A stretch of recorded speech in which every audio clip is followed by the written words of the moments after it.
Hey guys, welcome to my YouTube channel, and for those that are new, my name is Christina Nicci. I'm going to be showing you guys the differences between static stretching and dynamic stretching. But I wanted to introduce you guys to Cairo. This is my latest addition to the family. He'll probably be making an appearance in some of my videos, but let's go ahead and get right on into the stretches.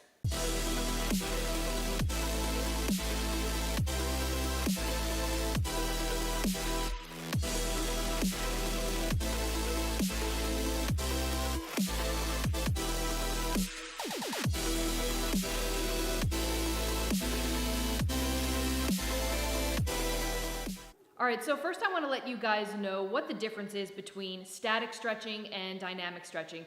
I know there's a little bit of confusion for some people, and I've been noticing that some people have been wondering if they should do static stretches, which are basically stretches that you should hold for 30 seconds or more before or after your workout. Now, static stretches should not be done before the workout, and the reason being is because it actually weakens your ligaments and it actually causes injury. Think of like a rubber band, basically. If you keep stretching a rubber band repeatedly over and over and over again, then it's eventually going to become weaker.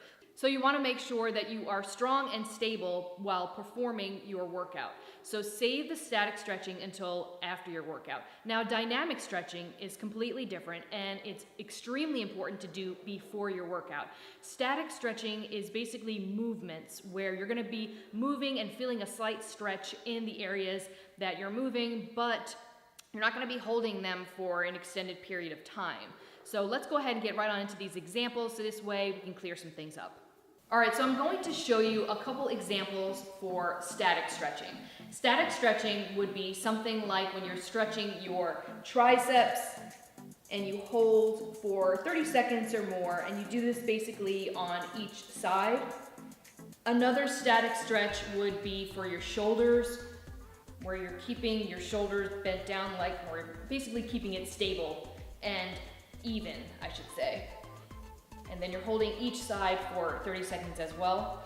Another static stretch would be to give a nice stretch in your quadriceps, and that would basically be just a hold like this. Sometimes it's a little complicated because a lot of us don't have good balance, and I know that I have certain balance issues on one of my legs, so it helps to actually bring your arm out like this. And you're gonna hold that again for 30 seconds or more.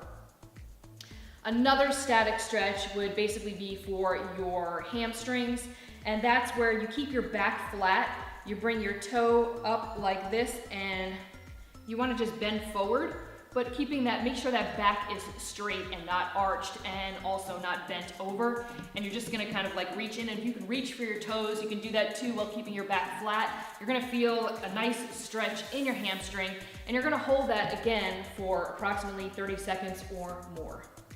Alright, so now we're going to go ahead and get into some dynamic stretching. Now, the stretch that I'm going to show you is going to be for your shoulders, and this is probably really common for a lot of you. These are basically just arm circles. A lot of the times I see people going like this with their arms, or their hands, I should say. What you want to do is make sure that you keep your thumbs up, because this is actually easier on the rotator cuff. And you're just going to basically do arm circles. I like to start out like a small circle and then widen them, and you're going to you should feel a stretch. And you can also do them backwards as well. This is definitely dynamic stretching, so this will warm up your shoulders when you're doing your shoulder, or before you're doing your shoulder workout. Alright, so the next dynamic stretch that I'm going to show you are basically going to be air squats. Now, you want to make sure that your form is correct with this, and this will actually help stretch your hip flexors, it'll help with your hamstrings, your glutes, and just kind of like warm up your muscles and prepare them for that heavy leg workout. So I like to stand wider than hip width apart with my toes out slightly. And what you're going to do is you're going to come down, and your back is going to be straight. You want to make sure that your knees are not going forward over your toes like this. And you can even reach down like this if you can.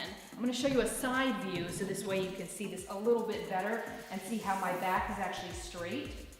But you're just going to come down like this, and then you're going to come up, and then you're going to keep doing that.